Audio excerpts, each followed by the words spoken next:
ನಿಮ್ಮ ಪೀರಿಯಡಲ್ಲಿ ಕ್ಯಾಪ್ಚರ್ ಮಾಡಿರೋ ಆನೆನೇ ಸುಮಾರು ಒಂದು 80% ನಮ್ಮ ದಸರಾಗೆ ಬರೋದು ಆನೆಗಳು, ಹಾಗೆ ಕ್ಯಾಪ್ಚರಿಂಗ್ ಹೋಗೋ ಆನೆಗಳು.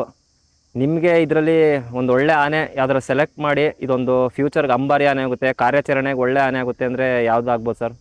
ಅಲ್ಲ, ಈಗ ನನಗೆ ತಿಳಿದ ಪ್ರಕಾರ ಮಹೇಂದ್ರ ಅಂತ ಆನೆ ಇದೆ ನೋಡಿ. ಮಹೇಂದ್ರ ಚೆನ್ನಾಗಿದೆ, ಧನಂಜಯ ಚೆನ್ನಾಗಿದೆ. ಇತ್ತೀಚೆಗೆ ಇನ್ನು ಉಳಿದಂತೆ ಇನ್ನು ಆನೆಗಳು ಯಾವ್ಯಾವುದು ಅಷ್ಟು ನನಗೆ ಅಷ್ಟು ಐಡಿಯಾ ಇಲ್ಲ. ಅದು ಮಹೇಂದ್ರ ಮಾತ್ರ ನಾನು ಕೊನೆ ಕ್ಯಾಪ್ಚರ್ ಒಂದು ಟೈಗರ್ ಆಪ್ರೇಷನಲ್ಲಿ ನೋಡಿದ್ದೀನಿ. ಅದನ್ನ ಟೈಗರ್ಗೂ ಇದರಲ್ಲ ಅವನು ಬಿಹೇವಿಯರು ಅಷ್ಟೇ ತುಂಬ ಡೊಸೈಲಿದ್ದಾನೆ, ನಮ್ಮ ಬಲರಾಮನ್ ಥರ. ಅದಕ್ಕೆ ಒಳ್ಳೆ ಗುಣಲಕ್ಷಣಗಳು ಇವೆ. ಸೊ ಅವನಿಗಾಗಲೇ ಈಗ ಆಲ್ರೆಡಿ 36-40 ಹತ್ತತ್ರ ಆಗ್ತಾ ಬಂದಿದೆ. ಮುಂದೆ ಅವನಿಗೆ ಒಳ್ಳೆ ಫಿಟ್ ಆಗ್ತಾನೆ ದಸರಾ ಇದರಲ್ಲಿ ಮಾತ್ರ. ಇನ್ನು ಕ್ಯಾಪ್ಚರ್ಲು ಅಷ್ಟೇ, ನಾನು ಕಣ್ಣಾರ ನೋಡಿದ್ದೀನಿ 2019ರಲ್ಲಿ. ಅವನು ಹುಲಿಗೆ ಎದುರಲಿಲ್ಲ ಅವನು. ನಾನು ಅವತ್ತೇ ಹೇಳಿದೆ ಈ ಆನೆ ಬಗ್ಗೆ ಇಲ್ಲಿ ಬಂಡೀಪುರದಲ್ಲಿ, ಇದು ನೆಕ್ಸ್ಟ್ ಫ್ಯೂಚರ್ ಇದೆ ನೋಡೋ ಈ ಆನೆಗೆ, ಚೆನ್ನಾಗಿ ಕಾಪಾಡ್ಕೊಳ್ಳಿ ಈ ಆನೆನ. ಏಕೆಂದರೆ ಈ ಥರದ ಆನೆಗಳು ಸಿಗೋದು ಕಡಿಮೆ. ಆನೆ ರೋರಿಂಗ್ ಸೌಂಡ್ಗೆ ಸುಮಾರು ಆನೆಗಳು ಎದುರೋಗ್ತವೆ ನಮ್ಮಲ್ಲಿ. ಸೊ ಅದು ಕೂಡ ನಾನು ಒಂದು ನಮ್ಮ ನಾಗರಹೊಳೆ ಒಂದು ಇದರಲ್ಲಿ ಒಂದು ಟೈಗರ್ ಆಪರೇಷನ್ನಲ್ಲಿ ನೋಡಿದ್ದೀನಿ.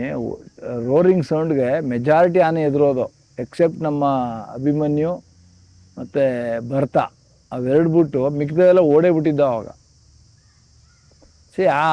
ಬಟ್ ಆ ಗುಣ ಇದರಲ್ಲಿ ಚೆನ್ನಾಗಿದೆ, ಯಾವುದು ಮಹೇಂದ್ರನಿಗೆ ಯಾವುದೇ ಕಾರಣಕ್ಕೂ ಎದುರಲ್ಲ ಅವನ ಹುಲಿಗೆ. ಸೊ ಆ ಧೈರ್ಯ ಇದೆಯಲ್ಲ, ಅದು ಎಲ್ಲ ಆನೆಗಳಿಗೂ ಬರಲ್ಲ. ನೀವು ಇದ್ರ ಸರ್ ಮಹೇಂದ್ರ ಎಲಿಫೆಂಟ್ ಕ್ಯಾಪ್ಚರ್ ಟೈಮಲ್ಲಿ? ಅದು ಯಾವ ಕ್ಯಾಪ್ಚರ್? ಅದು 2018 ರಾಮನಗರ. ಇಲ್ಲ, ನಾನು ಅದು ರಾಮನಗರ ಅಂದರೆ ಅವಾಗ ಬೇರೆ ಡಾಕ್ಟ್ರ್ ಹೋಗಿರೋದು. ಮೆಜಾರಿಟಿ ನಾವು ಚಟ್ಟಿಯಪ್ಪ ಕಾಮನ್ ಆಗಿ ಈ ಕಡೆ ಹಾಸನ ಸೈಡ್ ಹಿಡಿದಿರೋ ಎಲ್ಲ ಮೆಜಾರಿಟಿ. ರಾಮನಗರದಲ್ಲಿ ನಾನು ಕಡಿಮೆ ಹೋಗಿರೋದು. ಅಂದರೆ ಈಗ ಧನಂಜಯನ್ ಬಗ್ಗೆ ಹೇಳ್ಬೇಕಂದ್ರೆ ಅವನಿಗೂ ಕೂಡ ಅಂಬಾರಿ ಕಟ್ತಾ ಇದ್ದಾರೆ, ಕಾರ್ಯಾಚರಣೆಗೂ ಕೂಡ ತುಂಬ ಕಾರ್ಯಾಚರಣೆ ಮಾಡ್ತಿದ್ದಾನೆ. ಅದ್ರ ಬಗ್ಗೆ ಹೇಳ್ಬೇಕಂದ್ರೆ ಅದೇ ಈಗ ಫ್ಯೂಚರ್ ಇದೆ, ಓಕೆ.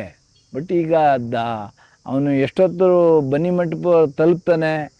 ವರ್ಷ ಏನಾಗ್ತದೆ, ಏಜ್ ಚಿಕ್ಕದಾಗಿ, ಈಗ ಏಜ್ ಅಡ್ವಾನ್ಸ್ ಆಗ್ತಾ ಅವಕ್ಕೆ ಅನುಭವ ಆಗ್ತಾ ಸೊ ಈ ಸಾರಿ ದಸರಾದಲ್ಲಿ ಬಂದಾಗ ಸೊ ಅದರದ್ದು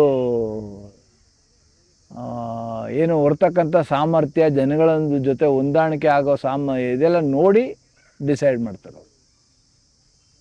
ಈಗ ಸುಗ್ರೀವ ಕೂಡ ಒಳ್ಳೆ ಹೆಸರು ಮಾಡ್ತಾ ಇದ್ದಾನೆ ಕ್ಯಾಪ್ಚರಿಂಗಲ್ಲಿ. ಈಗ ಅಭಿಮನ್ಯು ಬಿಟ್ರೆ ಸುಗ್ರೀವನು ಒಳ್ಳೆ, ಭೀಮ ಇದ್ದಾನೆ, ಸುಗ್ರೀವ ಸುಮಾರು ಇವೆ ಆನೆಗಳು, ತುಂಬ ಇವೆ. ಆದರೆ ಇಲ್ಲಿ ಅಡ್ಜಸ್ಟ್ ಆಗಿ ಹೋಗುವಂಥ ಆನೆಗಳಾಗ್ಬೋದು. ಯಾಕೆಂದರೆ ಇಲ್ಲಿ ವಾತಾವರಣನೇ ಬೇರೆ, ಕಾಡಿನ ವಾತಾವರಣನೇ ಬೇರೆ. ಇಲ್ಲಿ ಆನೆ ಹೋಯ್ತಾವೆ ಅಂದರೆ ಗಲಾಟೆ, ಸಿಳ್ಳೆ ಹೊಡೆಯೋದು ಎಲ್ಲವೂ ಇರ್ತವೆ. ಅವು ಕಿವಿ ಕೊಡದಂತೆ ಧೈರ್ಯವಾಗಿ ಹೋಗ್ತಾ ಇರಬೇಕು. ಏಕೆಂದರೆ ಕೆಲವು ಸಾರಿ ಏನಾಗ್ತದೆ, ಹಿಂದೆ ಒಂದು ಸಣ್ಣ ನಾಯಿ ಬಂದ್ರೂ ಟರ್ನ್ ತಿರುಗ್ಬಿಡ್ತವೆ ಆನೆಗಳು ಗಾಬರಿಯಾಗಿ. ಸೊ ಆ ಥರ ಆಗದಂಗೆ ನೋಡ್ಕೊಂಡು ಅವನ್ನ ತಗೊಂಡು ಹೋಗ್ಬೇಕು. ಆಮೇಲೆ ನಿಮಗೆ ಗೊತ್ತು, ಒಂದು ವೆಹಿಕಲ್ ಸೌಂಡು ಬೇರೆ, ಇನ್ನೊಂದು ವೆಹಿಕಲ್ ಸೌಂಡೇ ಬೇರೆ ಇರ್ತದೆ. ಆ ಸಹಜ ರೋಡಲ್ಲಿ ನಾವು ತಗೊಂಡು ಹೋಗ್ಬೇಕಾದ್ರೆ ಅವಕ್ಕೆಲ್ಲ ಅಡ್ಜಸ್ಟ್ ಆಗಬೇಕು. ಜನಗಳು ಕೂಗಾಟ ಕಿರ್ಚಾಟ ಮಾಡ್ತಾರೆ, ಹೂವು ಇರ್ತಾರೆ, ಯಾವುದಕ್ಕೂ ಅಂಜಬಾರ್ದವು, ಅದ್ರ ಪಾಡಿಗೆ ಅದು ಹೋಗ್ತಾ ಇರಬೇಕು. ಸೊ ಆವಾಗಲೇ ಅಲ್ಲಿ ನಾವು ಇಂಥ ಆನೆ ಫಿಟ್ಟು ಅಥವಾ ಇಂಥ ಆನೆ ಸ್ವಲ್ಪ ಗಾಬರಿ ಇದೆ ಅಂತ ನಾವು ಹೇಳ್ಬೋದು. ಈಗ ನೋಡಿ, ದಸರಾ ಇದರಲ್ಲಿ ಶ್ರೀರಂಗಪಟ್ಟಣದಲ್ಲಿ ಒಂದು ಆನೆ ಗಾಬರಿ ಆಗ್ಬಿಡ್ತು, ಗೋಪಾಲ ಸ್ವಾಮಿ. ಅದು ಅನುಭವ ಇರುವ ಆನೆನೇ, ಹೌದು. ಆದ್ರೂ ನೋಡಿ ಅದು ಅದಕ್ಕೆ ಹೇಳೋದು, ಬಿಹೇವಿಯರು ಯಾವ ಟೈಮ್ನಲ್ಲಿ ಹೆಂಗೆ ಚೇಂಜ್ ಆಗುತ್ತೆ ಅಂತ ಹೇಳಲಿಕ್ಕಾಗಲ್ಲ. ಸೊ ಆ ಥರ ಎಲ್ಲ ಆಗ್ತವೆ. ಈಗ ಭೀಮನ್ ಬಗ್ಗೆ ಹೇಳ್ಬೇಕಂದ್ರೆ ಸರ್, ಈಗ ತುಂಬ ಚಿಕ್ಕ ಏಜ್ 25 ವರ್ಷದೇನೆ ಆಲ್ರೆಡಿ ಸುಮಾರು ಹೆಸರು ಮಾಡ್ಬಿಟ್ಟಿದೆ. ಈಗ ಪ್ರತಿಯೊಂದು ಚಿಕ್ಕ ಮಕ್ಕಳಿಂದ ಹಿಡ್ದು ದೊಡ್ಡವ್ರ ತನಕನೂ ಭೀಮ ಅಂತಾನೆ ಹೇಳ್ತೀನಿ. ನಿಮ್ಮ ಪ್ರಕಾರ ಹೆಸರು ಮಾಡಿದ್ದಾನೆ, ಆದರೆ ಅದಕ್ಕೊಂದು ಪ್ರೌಢಿಮೆ ಬೇಕಲ್ಲ. ಹೌದು. ಈಗ ಒಂದು ಪ್ರೌಢಿಮೆ ಇಲ್ಲದೆ ನಾವು ಈ 18 ವರ್ಷದಾನಾಗ 20 ವರ್ಷದಾನಾಗ ಅಂಬಾರಿ ಓಡಿಸಿದ್ರೆ ಅದು ಓರ್ತದೆ ಅಂತ ಏನು ಗ್ಯಾರಂಟಿ? ನೀವು ಫಸ್ಟು ಅದಕ್ಕೇನು ಮಾಡಬೇಕು, ಒಂದು 5 ವರ್ಷನಾದ್ರು ಮಿನಿಮಮ್ಮು ತೊಟ್ಲು ಕಟ್ಟಿ, ಭಾರ ಏರಿ, ಮರದಂಬಾರಿ ಕಟ್ಟಿ ಅಭ್ಯಾಸ ಮಾಡಿಸ್ಲೇಬೇಕು. ಅವನು ಆವಾಗ ಅದ್ರಲ್ಲಿ ಇಟ್ಟಂಥ ಮರಳು ಮೂಟೆ 750 kg 800 kg ತಗೊಂಡು ಹೋಗ್ತಾನೆ ಅಂದರೆ ಆವಾಗ ನಾವು ಧೈರ್ಯವಾಗಿ ಅವನ್ನ ಇದು ಮಾಡ್ಬೋದು. ಈಗ ಅದು ಮೊದಲು ಒಂದು ಟ್ರೀಟ್ಮೆಂಟ್ ಮಾಡಿದಾಗ ನೀವು ಟ್ರೀಟ್ಮೆಂಟ್ ಕೊಟ್ಟಿದ್ರಾ ಸರ್ ಭೀಮನ್ಗೆ? ಅದು ಅದು ಕಾಡಾನೆಯಿಂದ ದಾಳಿಯಾಗಿ ಫುಲ್ ಎಲ್ಲ ಒಳಗಡೆ ಕಾಡೊಳಗಡೆ ಡ್ಯಾಮೇಜ್ ಆಗಿ ಅದು ಬದುಕದೇ ಇಲ್ಲ ಅನ್ನೋ ಸ್ಥಿತಿಗೆ ಹೋಗಿತ್ತು. ಇಲ್ಲ, ಆವಾಗ ಮೋಸ್ಟ್ಲಿ ನಾನು 1 ಸಾರಿ 2 ಸಾರಿ ಹೋಗಿರ್ಬೋದೇನೋ, ಬಟ್ ಮೆಜಾರಿಟಿ ಅಲ್ಲಿದ್ದಂಥ ಡಾಕ್ಟ್ರು ಅವರೇ ಕೊಟ್ಟಿರ್ತಾರೆ. ಅದೇ ಮುಜೀಬ್ ಡಾಕ್ಟ್ರೇ ಮುಜೀಬ್ ಇದ್ದರು ಅಥವಾ ಅದಕ್ಕಿಂತ ಇನ್ನೊಬ್ರು ಹಿಂದೆ ಶ್ರೀನಿವಾಸ್ ಅಂತಿದ್ರು. ಯಾರ ಪೀರಿಯಡ್ ಆಗಿದೆ ಅನ್ನೋದು ನನಗೆ ಗೊತ್ತಿಲ್ಲ. ಅಂದರೆ ಆನೆನೂ ಬದುಕಿರೋದೇ ಹೆಚ್ಚು ಒಂದು ಕಾಡಾನೆ ದಾಳಿಯಿಂದ. ಆಗ್ತವೆ ಸರ್. ಈಗ ಕಾಡಾನೆ ದಾಳಿಯಿಂದ ಕ್ಯಾಂಪಲ್ಲಿರೋ ಆನೆಗಳು ಸುಮಾರು ಸತ್ತೋಗಿದ್ದಾವೆ. ಅದನ್ನ ಕಮ್ಮಿ ಮಾಡೋಕ್ಕಾಗಲ್ವಾ? ಚೈನ್ ಬಿಚ್ಚಿ ಬಿಡೋಕ್ಕಾಗಲ್ವಾ? ಹೆಂಗ್ ಬಿಡ್ತೀರಿ? ನಾಳೆ ನೀವು ಅದನ್ನ 10 ಕಿಲೋಮೀಟರ್ ಇಲ್ಲ ಹೊಟ್ಟೋಗುತ್ತೆ, ಕಾಡಾನೆ ಒಳಗಡೆ ಹೋಗಿ ಸೇರ್ಕೊಬಿಡ್ತದೆ. ಹೆಂಗ್ ತರ್ತೀರಿ ನೀವು? ಒಂದ್ಸರಿ ಬಲರಾಮ ಆನೆನು ಹಿಂದೆ ಅಂಕಿ ಆಗಿ ಮಾವತರು ಚೇಂಜ್ ಆಗಿರೋದೇ ಅದಕ್ಕೋಸ್ಕರ. ಅಣ್ಣಯ್ಯ ಸಾಹೇಬ್ರು ಇದ್ದಾಗ ಫಸ್ಟ್ ಸ್ಟಾರ್ಟಿಂಗ್ 2001 2 ಆನೆ ಸಿಗ್ಲಿಲ್ಲ. ಇನ್ ಟೈಮ್ಗೆ ದಸರಾ ಕಳಿಸೋ ಟೈಮ್ನಲ್ಲಿ ಅದು ಮಿಸ್ಸಿಂಗು. ದಸರಾಕ್ಕೆ ಇನ್ನೊಂದು 8 ದಿವಸದಲ್ಲಿ ಹೋಗ್ಬೇಕಾಗಿದೆ, ಆನೆ ಕಾಣ್ತಾ ಇಲ್ಲ.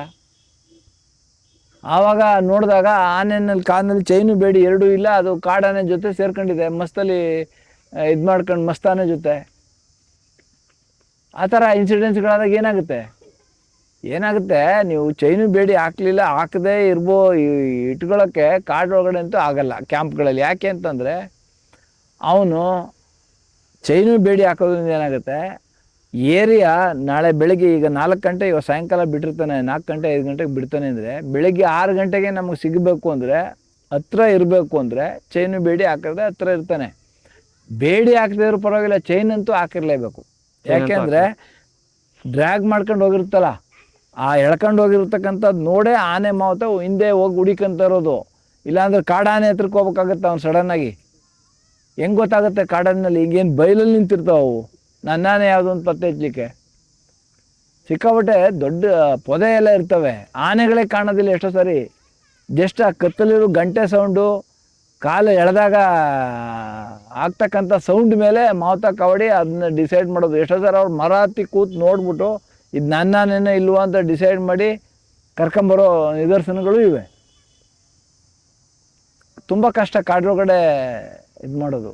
ಹಿಂಗೆ ನಮ್ಮಂಗೆ ಯಾವುದೋ ಒಂದು ಪಾರ್ಕಲ್ಲೋ ಬೈಲ್ ಇರ್ತದೆ, ಅಥವಾ 4-6 ಮನೆ ಇರ್ತವೆ. ಅಲ್ಲಿ ಕಾಡಲ್ಲಿ ಹಂಗಲ್ಲ, ದಟ್ಟವಾದ ಅರಣ್ಯ.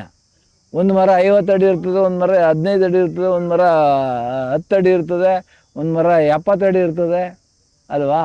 ಅವೆಲ್ಲವನ್ನು ಮಾಡ್ಕೊಂಡು ಅವ್ನು ತರ್ಬ. ಆಮೇಲೆ ಗಿಡ ಗಂಟೆ ಹೆಂಗೆ ಬೆಳೀತದೆ, ಕಾಂಗ್ರೆಸ್ ಗಿಡ ಬೆಳೆದಿರುತ್ತೆ, ರೋಜಾ ಗುತ್ತಿ ಬೆಳೆದಿರುತ್ತೆ. ಸೊ ಅವೆಲ್ಲವನ್ನು ಪಾರ್ಥೇನಿಯಂ ಎಲ್ಲ ನಿಭಾಯಿಸಿ, ಪಾರ್ಥೇನಿಯಂ ಅಡಿನಲ್ಲಿ ಏನಿರ್ತದೆ ಅಂತ ನಮಗೆ ಗೊತ್ತಿರಲ್ಲ. ಅಲ್ಲಿ ಹುಲಿ ಇರ್ಬೋದು, ಚಿರತೆ ಇರ್ಬೋದು. ದಿನ ಬೆಳಗಾದ್ರೆ ಅಲ್ಲಿ ಹೋರಾಟನೇ ಅಷ್ಟೇ. ಕಾಡೊಳಗಡೆ ಏನಿದ್ರು ಪ್ರತಿದಿನವೂ ಹೋರಾಟನೇ. ಪ್ರತಿದಿನವೂ ನಾವು ಬಚಾವಾಗಿ ಬಂದಷ್ಟು ಮನೆಗೆ ವಾಪಸ್ ಬಂದಾಗ ಅಷ್ಟೇ ಗ್ಯಾರಂಟಿ. ಕಾಡಿನಲ್ಲಿ ಅಷ್ಟು ಈಸಿ ಅಲ್ಲ.